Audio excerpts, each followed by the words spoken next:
সঁচাকৈ মনোমোহা নহয়নে এই বাঁহ দুটা? এই ঘৰৰ ছালত এইটো বনাইছিল। সঁচাকৈ মানুহ ঘৰো নিশ্চয় চৰাইৰ এইটাৰ বৰ প্ৰিয়। ধৰিব পাৰিছেনে মৰমৰ ছাত্ৰ ছাত্ৰীহঁত, এই দুটা কি বাঁহ?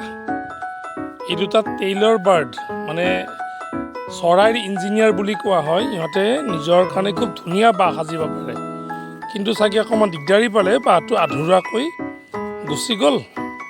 তথাপি মোৰ কেমেৰাত ইহঁতক বন্দী কৰি থলোঁ। টেইলৰ বাৰ্ড ইহঁত পাতশীয়া চৰাই। চৰাইবোৰে নাৰিকলৰ পাত, সৰু সৰু গছৰ পাত এনেকৈ ঠোঁটেৰে আনি চিলাই চিলাই এইটো সাজে। কি ধুনীয়া নহয়নে? আহাচোন চৰাইবোৰক মৰম কৰোঁ।